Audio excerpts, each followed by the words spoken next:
So when you begin to look at that, you begin to say, where do we go and what do we do? But the changes and the challenges that we have and what we're going to discuss for the next 2 days of this conference are not unique to government, and it's not unique to us. If you look at yourself and how you read today, it's very different than how you read many years ago. If today you're not talking about getting an iPad or a Kindle as a different way to read and to look at information technology and how we absorb information, then clearly you're well behind the times. No longer do publishers pay the advances that are necessary for books when you can go online and instead of paying $24.95, you can either get it for $13.99 with Apple, or you can go to Barnes & Noble and get it for $6.99 with a Nook. If you look at our own children and what the Department of Education has done in the last 3 to 4 years, 5 years, for many of us, we were used to blackboards and chalk. Now you go into the education, you go from the smallest classroom to the high school, and you're with whiteboards and interconnect activity with respect to the internet. And anything, to show you the advancement, those whiteboards are covering the chalkboard. If you look at the way that personally and through pleasure and entertainment, many years ago, many of us would go to the video store to get a video to look at home. Then we progressed to the point where we would then order a DVD and have it mail ordered.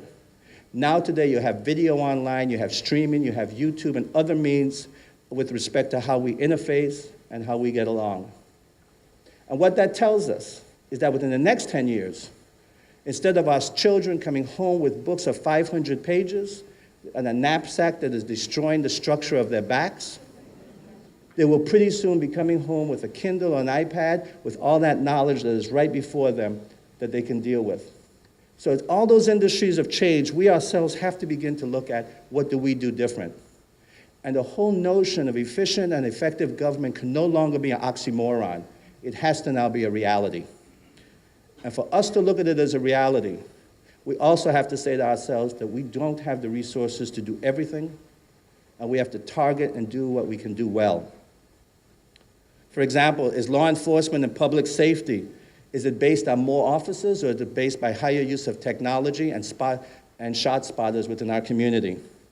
Do we really need 15 steps going to 5 departments for new business to get an application? Do we really need to have them go through 6 steps to get a renewal of an application if, in fact, we're saying business activity in our community is so important? Does it really require that the NOPA document or the employment document go to 20 steps within the department, 5 steps outside before it reaches my desk? And you don't know what I'm going to do. Can we meet the healthcare needs of our population through telemedicine, as opposed to thinking that every specialty we have to have on board, even though it doesn't generate the revenues that are required? Does the legislature continue to have to pass appropriations when they know money does not exist? Should the judiciary also share with us, when we talk about budget cuts for the executive branch, should the executive be the only one to take budget cuts, or should it be shared across the board? Do our Medicaid recipients have to wake up in Frederickstead at 5 o'clock in the morning to get to Charles Harwood to be able to get a Medicaid card every 6 months? Can we begin to expand on our offerings of AP courses through the digital platform that opens up more to our children with math, with sciences, and particularly in this sort of environment? And should our judiciary be concerned about applying for federal grants just because of the strings that's tied to it, if in fact those programs are beneficial? I think that the whole culture of government and the whole effectiveness of government is going to have to change within the next couple of years, driven not just by the reduction in cost, not just driven by the streamlining that is necessary, but driven more than anything because the expectations of our community for the government and the delivery of services will change drastically. But in order to do that, we have to do something that in our community, quite frankly, is very difficult. We're a small community, we're a very connected community. We have to begin to look at government outside the realm and the prism of politics. We have to begin to look at government from the standpoint of delivery of services and governance. We have to begin to put the right people in the right position and tell them that education does matter and that experience matters even more. We have to be able to deliver on excellence on those things that we do, and at the same time forge partnerships in those outside of government to increase the services that we want to provide. And with the recession that may be going away, but at the same time is still with us, more than anything else, we have to depend to do more with less. I think the next 2 days are a tremendous opportunity to take a look at that, not just within the agencies and what you do on a daily basis, but to look at what government really means and what it should be doing in our community. For many people, a government employment is the primary means of stability, sustainability, and financial security. Whether the salary is lower, the healthcare benefits are tremendous in our community. In some cases, if you're motivated and you decide to do more, you will get ahead. In some cases, there are disincentives, because the more you do is not recognized by the managers that are there. But you can change that. In this room today, we have the policy advisors, we have the middle managers, we have the managers, we have appointed officials, and we have elected officials.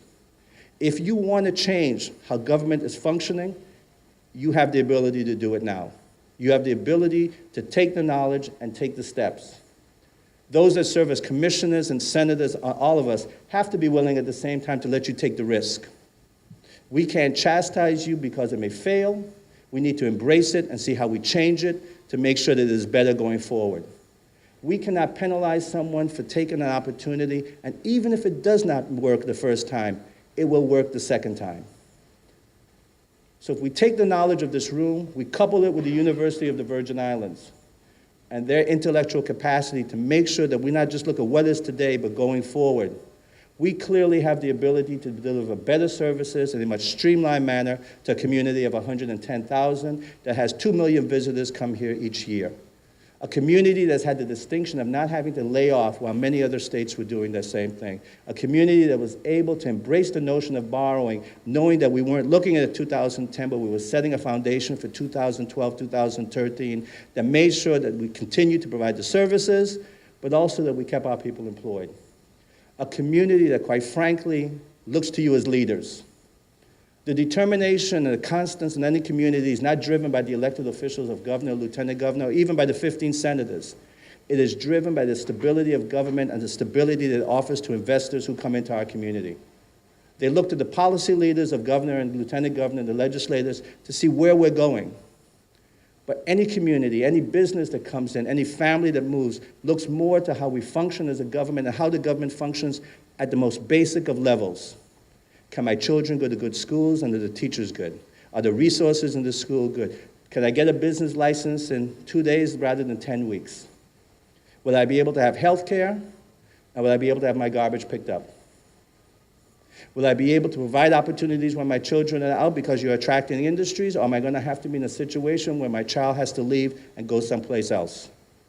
Those are the notions of things that we have to grapple with, and that is your responsibility. So while we set the policy, you are the implementers.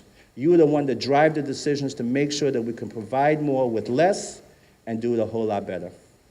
I look forward to the next 2 days of discussion. I look forward to what comes out of it. And again, I want to thank all of you to being the biggest staff meeting that has ever had since I've been governor of the U.S. Virgin Islands, and to thanking Senator Hill and Chief Justice Hodge for this opportunity. Thank you and have a good day.